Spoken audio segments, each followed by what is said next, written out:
예수님과 함께 죽고 내 안에서 그리스도께서 사시는 그런 믿음의 삶을 살아가시길 축원합니다. 오늘 귀한 찬양을 통해서 은혜 받게 해주셔서 감사합니다. 잠깐 기도하겠습니다. 하나님, 이제 말씀 함께 나누기 원합니다. 세상의 소리에 귀 기울였던 저희들, 주님의 말씀에 귀를 엽니다. 마음을 엽니다. 들려주시고 담겨지게 하여 주시옵소서. 예수님의 이름으로 기도하옵나이다. 아멘. 아브라함에 대한 말씀을 오늘 마지막으로 드리겠습니다. 아브라함에 대한 말씀은 창세기 12장부터 시작이 돼서 창세기 25장까지 쭉 이어지고 있는데, 아브라함이 세상을 떠나는 마지막에 대한 말씀이 나오고 있습니다. 아브라함의 그 마지막에 대한 말씀이 여기 말고도 히브리서 11장 믿음의 장이 나오고 있는데, 이렇게 쓰여져 있습니다. 13절에 이 사람들은 다 믿음을 따라 죽었으며, 아브라함뿐만 아니라 에녹, 노아, 아벨 포함해서 이 사람들은 믿음에 따라서 죽었으며 믿음 안에 살다가 믿음으로 인생을 마쳤다고 하는 그런 말씀을 하고 계십니다. 성경은 어떻게 사는 것도 얘기를 하고 있지만 이 세상을 떠나는 것에 대해서도 말씀하고 있다고 하는 것을 알 수가 있습니다. 이 아브라함의 이야기를 통해서, 특별히 이 마지막 이야기를 통해서 아브라함이 어떻게 살았는가 우리가 볼 수 있게 되고, 그래서 우리가 또 배우고 따라가야 될 모습이 뭔가라고 하는 것을 몇 가지 여러분들과 나누기를 원합니다. 첫 번째로는 아브라함이 남은 자들을 배려했다고 하는 것이, 배려라고 하는 단어를 굉장히 제가 좋아하는데, 배자라고 하는 것은 나눈다라는 의미고, 려라고 하는 것은 생각한다는 것이죠. 생각하고 나누고 하는 그런 말인데, 아브라함은 자녀들을 배려했다. 본인이 떠난 다음에 그 다음에 이루어질 것까지 생각하면서 준비할 수 있는 그런 배려를 했다고 하는 것을 생각해 보게 됩니다. 아브라함의 아내 사라가 떠났어요. 그리고 그 후처인 오늘 말씀에 그두라라고 하는 여인을 취해서 또 살게 되었습니다. 그 사이에 자녀들이 나오게 된 거죠. 그 이름들이 오늘 쭉 기록이 되어 있습니다. 그리고 이제 거의 임종을 맞아서 아브라함이 한 것이 5절에 보면은 이삭에게 자기의 모든 소유를 주었고, 근데 다 준 것 같지 않은 게 6절에 나오고, 그 다음에 자기 서자들에게도 재산을 주어, 그리고 동방 곧 동쪽 땅으로 가게 하였더라. 서자들에게도 재산을 준 다음에 거기를 떠나서 좀 멀리 떨어져 살아라, 그렇게 명령을 하고 흩었다, 그런 얘기죠.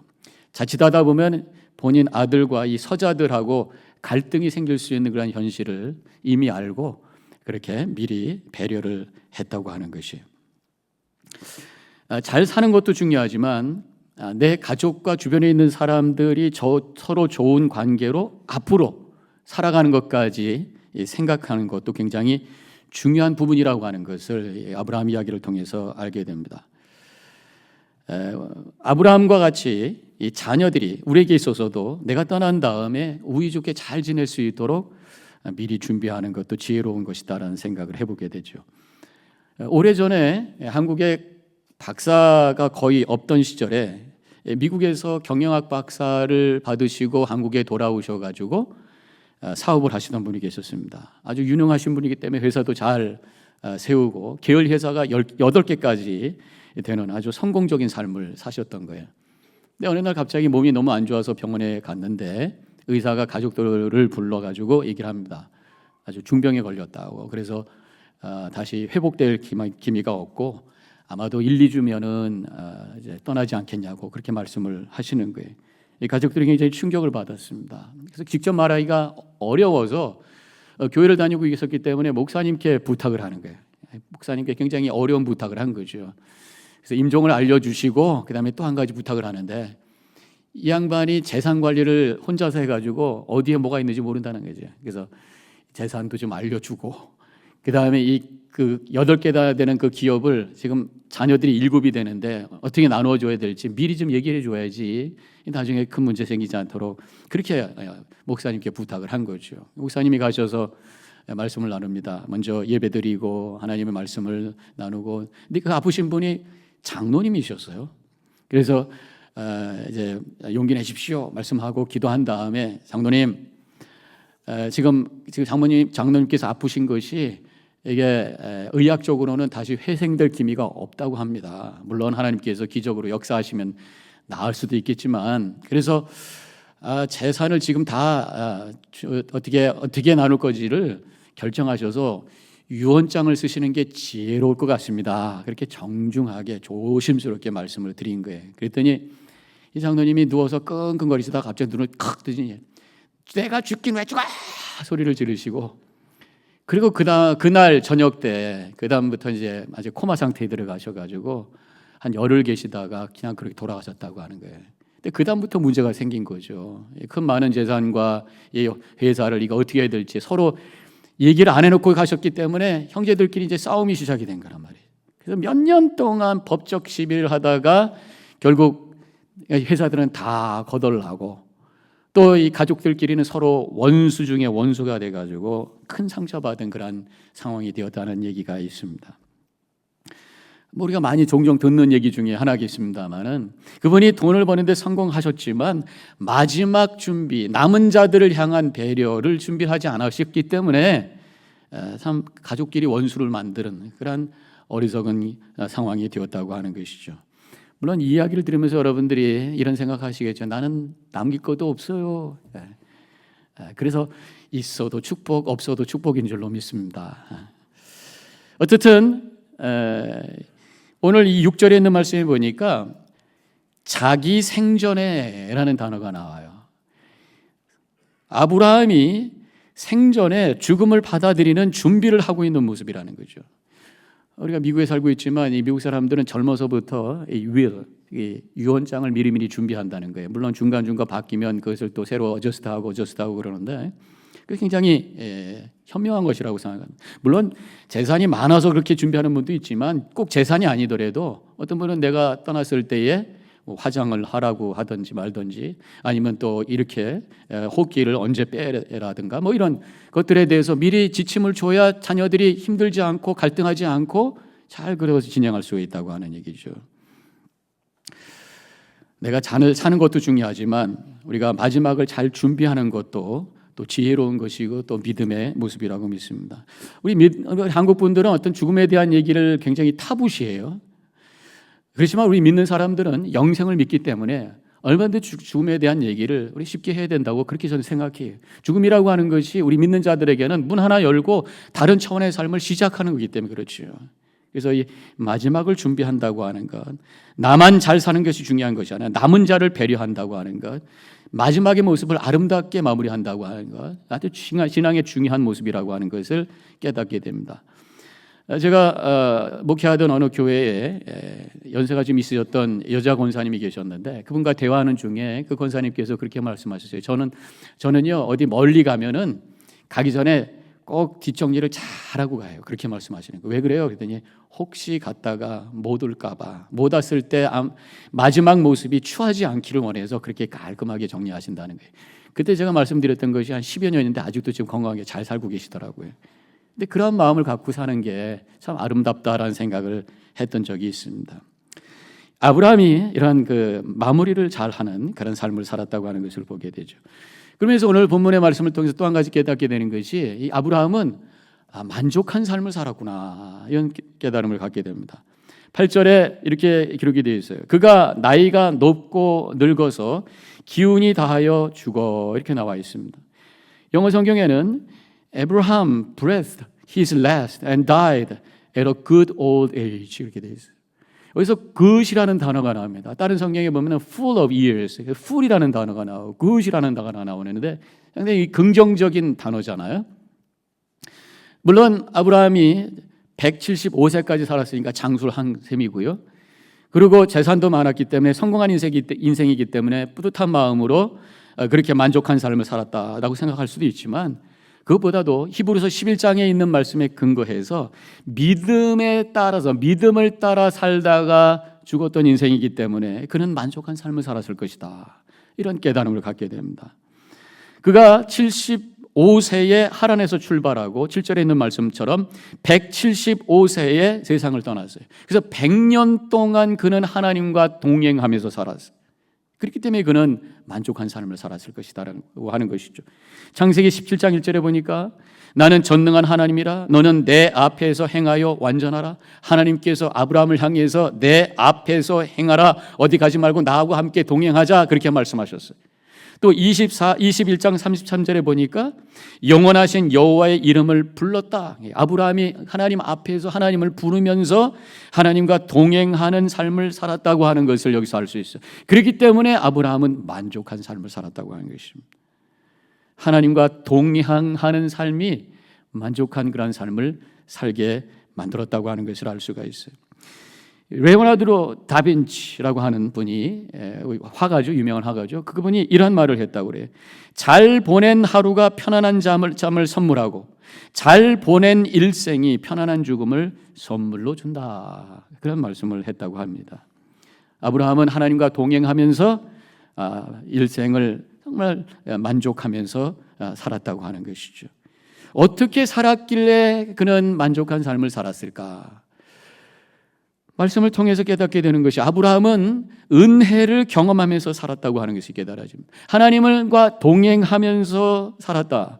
그렇다고 해서 우리가 하나님과 동행할 때에 100% 온전한 삶을 사는 건 아니죠. 아브라함을 보면서도 아브라함도 부족한 모습이 보입니다. 실패한 모습이 보여요. 그럼에도 불구하고 하나님께서 은혜를 주시고 또 기회를 주시고 인도하시면서 은혜 가운데 살았던 것이 바로 아브라함의 인생이라고 하는 것이죠. 그래서 믿음의 삶이라고 하는 것은 완성된 상태를 말하지 아니하고 완성을 위해서 계속해서 움직이는 과정이라고 말할 수 있어요. 아브라함은 어떤 모습을 가지고 살았습니까? 믿음의 조상이라고 하지만 어떤 때는 실패했어요. 자기 아내를 자기가 살기 위해서 다른 사람에게 줘버린 사람이에요. 그것도 막 반복합니다. 또 하나님께서 민족을 주시겠다고 하셨는데 10년을 기다려도 자식이 나오지 않으니까 상속자를 어떤 종을 통해서 상속자를 삼으려고 합니다. 하나님께서 아니라고 하니까 그때 자기 아내의 몸종 하가를 통해서 시바지를 통해서 또 아들을 낳게 되죠. 그러면서 불신의 모습을 보입니다. 아내를 갖다가 팔아버리는 그런 파렴치한 모습을 보입니다. 그럼에도 불구하고 그는 은혜 가운데 살았던 것을 알 수가 있어요. 왜냐하면 성경을 통해서 알 수 있는 것이 아브라함은 어디를 가든지 하나님 앞에 제단을 쌓는 사람이었어요. 하란에서 가나안 땅으로 왔을 때 제단을 쌓고 가나안 땅에서 애굽에 갔다가 다시 올라왔을 때 또 제단을 쌓고 어디를 가든지 새롭게 장소를 옮길 때마다 제단을 쌓고 하나님께 예배하는 사람이. 예배라고 하는 게 뭡니까? 하나님의 은혜를 기억하고 다시 한번 고백하고 체험하는 시간이 바로 예배인 줄로 믿습니다. 그러니까 우리가 하나님과 동행할 때에 구체적으로 동행하기 위해서 필요한 게 뭐냐? 바로 예배예요. 깊은 예배를 통해서 진정한 예배를 통해서 은혜를 확인하고 하나님의 임재를 체험하고 다시 그 은혜를 고백하면서 새로운 삶을 살아가는 하나님과 동행하는 그런 은혜를 체험하게 될 줄로 믿습니다. 오늘 예배가 이곳에 하나님이 계시고 나와 함께 하심을 확인하고 체험하는 자리가 되시기를 주님의 이름으로 간절히 축원합니다. 예배라고 하는 것은요, 하나님께서 우리를 바라보시는데 제가 지난주에도 말씀을 드렸어요. 하나님이 우리를 바라보실 때 십자가를 통해서 우리를 바라보셔요. 예배라고 하는 것은 우리가 십자가 앞에 무릎을 꿇고 나와 우리의 죄를 회개하고 하나님의 은혜를 구하고 고백하는 시간이 바로 예배잖아요. 그래서 예배를 통해서 우리를 의롭다고 인정해 주시고 이 예배를 통해서 하나님께서 우리를 또 기대하시고 또 새로운 축복으로 우리를 인도하신다고 하는 것입니다. 옛날에 어떤 소녀가 살았는데 아마 캐톨릭 교회를 다니는 소녀였던 것 같아요. 한 번은 신부님하고 얘기를 하다가 나는요 신부님 밤에 예수님을 만나요 그렇게 얘기하는 거예요. 그래서 신부님이 얘가 이걸 거짓말 하나 진짜가 해가지고 테스트하기 위해서 하나 질문을 합니다. 그러면 너 오늘 밤에 예수님 또 만나면은 꼭 질문을 한번 좀 해봐. 내가 아까 오후에 고해 성사를 했거든. 그러면 그 교인이 나한테 죄를 고백했는데 그게 뭔지 알아봐. 예수님은 다 아시는 분이잖아. 알았어요. 그리고 이제 애가 집에 갔습니다. 그리고 그 다음날 신부님이 이 소녀를 만난 거예요. 야 물어봤어요. 뭐라고 대답하디? 그랬더니 예수님께서 다 잊어버리셨대요. 그러는 거예요. 근데 우리가 그 아이가 이걸 위기를 모면하기 위한 그런 거짓말일까? 라고 하면서도 거기에 일리 있는 얘기다라는 생각이 드는 것이 우리 예수님은요 우리가 회개할 때 용서하시는 것에서 끝나는 것이 아니라 더 이상 기억하지 않으시는 분인 줄로 믿으시기를 바랍니다. 그게 은혜예요. 그래서 우리를 새로운 존재로, 새로운 모습으로 우리를 기대하시고 우리를 축복하시고 우리와 동행하시는 바로 그러한 하나님, 그러한 우리 주님을 경험하면서 살아가는 것이 바로 주님과 동행하는 삶이라고 하는 것입니다. 그런 은혜를 예배 드릴 때마다 체험하시기를 주님의 이름으로 간절히 축원합니다. 이렇게 주님과 동행하며 늘 은혜를 경험했기 때문에 아브라함은 평안한 삶을 살았어요. 그래서 그 인생이 만족했던 것입니다. 물론 아브라함도 큰 도전이 있었죠. 아까 말씀드렸던 것처럼 자식을 주시겠다고 하시는데 자식을 갖지를 못했어요. 그래가지고 결국 시바지를 통해서 아들을 낳는데 이스마엘을 낳은 거잖아요. 그래도 하나님께서 결국 약속대로 이삭을 주셨어요. 근데 갈등하기 시작합니다. 그 가정 속에 여러 가지 갈등이 있었어요. 그런 어려움이 있어도 그는 그것을 이겨내면서 평안 가운데 삽니다. 나중에 이제 그렇게 귀하게 얻은 그 이삭을 하나님께서 바치라고 했을 때 얼마나 영적인 도전을 받았겠어요. 그러나 그가 믿음으로 결단하고 무조건 순종하기를 원해서 또 그것을 이겨냅니다. 그리고 사라가 먼저 죽습니다. 그 슬픔 속에서도 그는 그것을 이겨냅니다. 그래서 평안한 삶을 살았던 것을 알 수가 있어요. 창세기 21장 1절에 보니까 아브라함이 나이가 많아 늙었고 여호와께서 그에게 범사의 복을 주셨더라. 범사의 모든 상황 속에서도 어려움이 있었지만 많은 도전이 있었지만 하나님께서 복을 주시고 그래서 평안하게 살았더라라는 말씀으로 우리가 이해를 할 수가 있습니다. 하나님과 동행하는 믿음의 여정은요, 어떤 상황 속에서도 세상이 주는 평안이 아니라 하나님께서 믿음을 통해서 주시는 평안으로 승리의 삶을 살게 될 줄로 믿습니다. 우리 시편 중에서 여러분들 다 외우고 있는 시편이 있죠. 제일 유명한 시편 중에 하나가 뭡니까? 시편 23편. 여호와는 나의 목자시니 내게 부족함이 없으리로다. 그러면서 나를 잔잔한 물가로 인도하시는도다. 누가 쓴 거죠? 아브라함이 썼어요? 다윗이 쓴 거잖아요. 근데 이 다윗이 그것을 쓸 때 어떤 상황이었습니까? 편안할 때였습니까? 아니더라고요. 그 아들 압살롬이가 쿠데타를 일으켰어요. 세상에 아들이 아버지를 쫓아내고 있습니다. 아들이 자기가 막 재판을 하면서 사람들의 마음을 얻어가지고요, 뒤로 아버지를 막 모함을 해가지고 군대를 이끌고 나와가지고 아버지를 쫓아냈어요. 다른 사람이 배반해도 아픈데 그 아들에게 배반당한 이 아버지의 심정이 얼마나 아팠겠어요.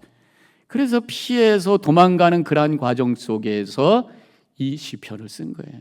그러한 절망과 그 아픔 속에서도 여호와는 나의 목자시니 내게 부족함이 없으리로다. 그러면서 4절에 뭐라고 고백하냐면 내가 사망의 음침한 골짜기로 다닐지라도, 지금 그런 상황이에요. 너무 힘든 상황이에요.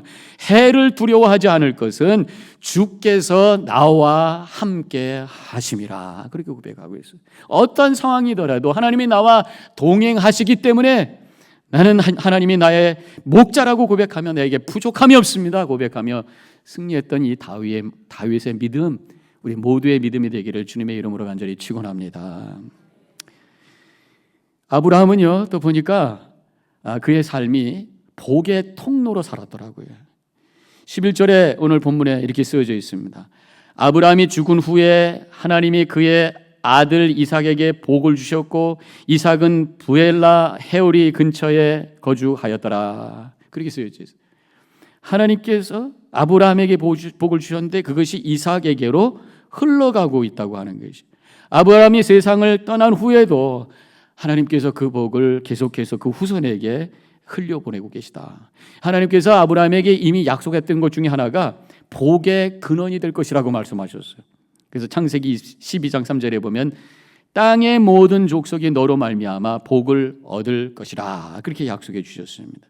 사실 축복의 근원은 하나님이시죠. 그러니까 아브라함에게 이 약속을 주신 것은 네가 이 축복의 통로가 될 것이다, 그렇게 약속해 주신 것이고 그것이 지금 이루어지고 있는 것이에요. 무엇보다도 우리 아브라함은 이삭 아들에게 믿음의 유산을 남긴 거예요. 저는 아브라함이 이삭을 바칠 때에 이 아브라함의 믿음도 귀하지만 그 순간에 이삭이 아브라함의 믿음을 통해서 그 믿음의 유산을 받았다고 생각을 해요. 왜냐하면 처음에 아브라함하고 같이 이삭이 갈 때에 이삭이 이상하게 생각을 한 거예요. 다 준비가 됐는데 재물이 없어요. 원래는 재물을 끌고 가야 되는데, 그래서 재물이 어디 있습니까? 했을 때 아브라함이 하나님께서 다 준비하셨다. 그때부터 아마 생각을 하기 시작했을 거예요. 아니나 다를까 재단을 쌓아놓더니 갑자기 아버지께서 자기를 묶고 막 칼로 자기를 죽이려고 하는 그런 상황 속에 있을 때에 사실은 이삭은 젊은 사람입니다. 그리고 아브라함은 지금 노인이 되어버렸어요. 얼마든지 그것을 반항할 수 있고 얼마든지 아버지를 제끼고 도망갈 수 있어요. 근데 성경에 아무 그런 얘기 없습니다. 그대로 받고 있는 거예요. 지금 이삭이 분명히 믿었을 거예요. 아브라함이 지금 자기를 미워서, 아버지가 나를 미워해서 나를 없애려고 하는 것이 아니라 아버지도 지금 나를 얼마나 사랑했는데 하나님의 말씀에 철저히 순종하면서 힘들지만 이것을 감당하고 있다고 하는 것을 보면서 아버지의 믿음에 감동했을 거예요. 그래서 나도 그저 하나님 앞에 모든 것을 맡깁니다 하면서 그 믿음을 그대로 받으면서 기다리고 있는 이삭의 모습을 상상하게 됩니다. 그러면서 결국 둘 다 아브라함과 이삭이 여호와 이레의 하나님을 만나게 된 줄로 믿습니다. 아브라함의 믿음이 이삭에게 지금 전달되고 있는, 전해주고 있는 그런 모습이에요. 열왕기 하에 보니까 남유다의 왕들의 이야기가 쭉 이어지고 있습니다. 유명한 왕 중에 히스기야 왕하고 요시야 왕이 있습니다. 그 나라를 부흥시켰고 영적으로 부흥시켰던 그러한 왕들이 하나님 보시기에 아주 정직한 왕들입니다. 그런데 이 두 왕의 공통점이 뭐냐면 자녀 교육에 실패를 했어요. 자녀 때로 내려가가지고 그 아들들이 왕이 됐을 때에 하나님을 저버리고 우상을 섬기는 그러한 왕이 됐던 것을 보게 됩니다. 왜 그랬을까? 히스기야와 요시야가 처음에는 굉장히 하나님 앞에 신실했습니다. 종교개혁을 일으키고 그래서 성전을 정화하고, 근데 나중에 나라가 안정되다 보니까 교만해버리고 말았어요. 그래서 하나님께로부터 멀어지게 됐던 것을 보게 됐어요. 그래서 그 믿음이 그 자녀에게로 제대로 넘어가지 못했기 때문에 그 자녀에 대해 내려가서 하나님을 저버리고 우상을 섬기는 그러한 왕이 됐던 것을 보게 됩니다. 안타까운 얘기죠. 언젠가 제가 다른 교회에서 목회할 때에 새 교우가 오셔서 대화하는 중에 그런 말씀을 하시더라고요. 목사님, 제가 이제 믿음 생활 열심히 하려고 지금 이렇게 이 교회에 왔습니다. 그러면서 내가 신앙생활을 하는 것은 우리 아이들에게 줄 거 많지 않지만 가장 큰 선물인 영생의 선물을 주고 싶어서 열심히 믿음 생활하려고 지금 결정하고 다시 이렇게 왔습니다. 그렇게 말씀하시더라고요. 아이들을 위해서, 신앙의 유산을 위해서 신앙생활을 한다고 하는 멋진 고백. 우리가 남겨줘야 될 귀한 유산이 바로 믿음인 줄로 믿습니다. 근데 요즘 우리 시대가 우리 자녀들이 믿음 갖기 참 어려운 시대예요. 세속화되어 가고 있는 시대, 또 너무 리버럴해지다 보니까 아이들이 믿음을 지킨다고 하는 것이 너무너무 힘든 그런 상황이 되었어요. 그래서 우리 자녀들 중에서 교회를 떠나는 아이들이 얼마나 많은지 몰라요. 그러나 우리가 포기하지 말고 끝까지 자녀들을 위해서 눈물로 기도할 때에 하나님께서 그 기도를 통해서 아름다운 신앙의 열매를 맺게 해주실 줄로 믿습니다. 무엇보다도 우리 중요한 것은 우리 부모들이 믿음 안에 사는 모습을 보여줘야 돼요. 그래서 우리 자녀들이 우리의 모습을 보면서 와, 나도 저렇게 살았으면 좋겠다라고 하는 그런 감동을 줄 때에 자녀들에게 우리 애를 통해서 믿음이 흘러가는 그러한 가문이 되어줄 줄로 믿습니다. 여러분들의 가문이 그런 축복을 받으시길 주님의 이름으로 간절히 축원합니다. 자녀뿐만 아니라 모든 사람들에게 복의 통로로, 은혜의 통로로 쓰임받는 그런 삶을 우리가 살아야 돼요. 근데 우리는 가만히 보면은요, 내가 은혜 받고 내 믿음이 성장되는 것에 대해서 많은 걸 초점을 받고 우리가 열심히 신앙생활합니다. 그런데 문제는 늘 부족하다는 느낌을 갖고 우리가 살고 있어요. 왜 그럴까 생각을 해보니까 우리의 믿음을 하나의 통으로 생각을 제가 해봤습니다. 통이 있는데 아무도 완전한 통이 없는 거예요. 우리는 다 부족해요. 그래서 누구나 다 그 통에 구멍이 나 있어요. 부족한 모습이 있습니다. 어떤 사람은 그것이 저 밑에 있어가지고요, 하나님의 은혜가 채워지긴 채워지는데 너무 빨리 사라지는 분도 있어요. 그래도 믿음이 성숙하다고 하는 분도 보니까 그 위에 올라가서 구멍이 나 있어요. 그래서 한 3분의 2점 채워졌는데 또 자꾸만 새는 거예요. 그러니까 평생 우리는 부족한 거예요. 그러니까 다른 사람에게 나눌 수 있는 것이 없습니다. 내 것도 제대로 해결하지 못하는데요, 그런 마음을 우리가 가질 수가 있어요. 근데 그렇기 때문에 우리는 겸손해야 됩니다. 그 믿음의 하나님의 은혜의 통을 받는 통을요, 좀 기울이셔요. 다른 사람을 향해 좀 기울이셔요. 그러면 다 채워지지 않더라도, 물론 구멍난 부분은 하늘로 올려야 되겠죠. 다 채워지지 않더라도 하나님의 은혜가 내게 채워지면서 다 채워지지 않더라도 흘러서 다른 사람들에게 영향을 주는 은혜의 통로로 쓰임받는 그런 인생을 살게 된다고 하는 것입니다. 겸손해져야 돼요. 머리 숙여져야 돼요. 다른 사람들에게 겸손하고 머리를 숙인다고 하는 구체적인 모습이 뭡니까? 인사하는 거예요. 제가 아주 단순한 말씀을 드립니다만은 저는 인사라고 하는 것도 굉장한 의미가 있다고 믿습니다. 그 사람의 존재를 인정해주고 존중해주는 그런 표현이. 사실은 인사 하나 때문에 서로 갈등하면서 마음에 상처받는 분도 많이 있더라고요. 머릿속에서 그 사람을 향해서 내가 먼저 인사하고 그 사람의 존재를 인정할 때에 나를 통해서 은혜가 흘러가고 하나님의 은혜가 흘러가는 통로로 쓰임받게 된다고 하는 것입니다. 또 우리가 겸손해진다고 하는 건 뭡니까? 모든 것이 하나님의 은혜라고 하는 것을 고백하는 삶을 사는 것이. 내가 구원받는 것도 하나님의 은혜요. 내가 지금 이 자리에 있는 것도 하나님의 은혜요. 또 다른 사람에게도 감사합니다. 그래서 감사합니다, 감사합니다, 감사합니다라고 하는 그런 고백을 할 때에 하나님이 기뻐하시고 내 영혼이 즐겁고 다른 사람들이 기뻐하는 하나님의 은혜의 통로로 쓰임받는 삶을 살게 될 줄로 믿습니다. 우리 예수님께서 말씀을 전하실 때에 많은 사람들이 모였어요. 근데 시간이 지나서 배가 고팠습니다. 근데 먹을 것이 있느냐 했을 때 어떤 사람이 5병이요 5개의 떡과 2개의 물고기를 가져왔어요. 예수님께서 그거 받자마자 제일 먼저 했던 게 뭡니까? 축사하셨어요. 그것을 붙드시고 하나님 감사합니다 축복하면서 기도했습니다. 이런 마음을 주셔서 이것을 헌신의 마음으로 드리게 하신 그 마음 감사합니다. 작지만 주신 것 감사합니다. 기도하고 그것을 나누기 시작했을 때에 5,000명이 먹고도 12강주기가 남는 놀라운 역사가 일어났던 것을 우리가 알 수 있습니다. 감사할 때에 다른 사람들에게 거룩한 영향력을 끼칠 수 있는 은혜의 통로로, 복된 통로, 복의 통로로 쓰임받는 삶을 살게 될 줄로 믿으시기를 바랍니다. 우리 믿음이 나만을 위한 삶이 아니라 주변에 있는 사람들에게 복이 되는 삶을 살아가시기를 바랍니다. 이렇게 살아갈 때 만족한 삶이 될 것이고 하나님께 영광 돌리는 쓰임받는 복된 인생이 될 줄로 믿고 그렇게 살아가시기를 주님의 이름으로 간절히 축원합니다. 기도하겠습니다.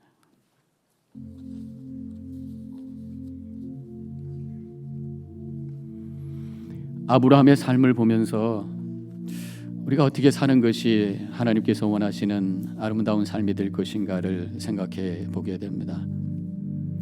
나만을 위해 살다가 떠나는 인생이 아니라 그 다음까지도 생각하고 다른 사람들에게 은혜의 통로로 쓰임받는 삶을 사는 것이 주님께서 원하시는 것임을 깨닫게 됩니다. 오늘 우리 자신을 하나님께 올려드리면서 주님 부족하지만 하나님의 복의 통로로 쓰임받고 그래서 만족한 인생으로 하나님을 찬양하며 살기를 원합니다. 결단하는 이 시간이 되시길 바랍니다. 잠깐 묵상 기도하겠습니다.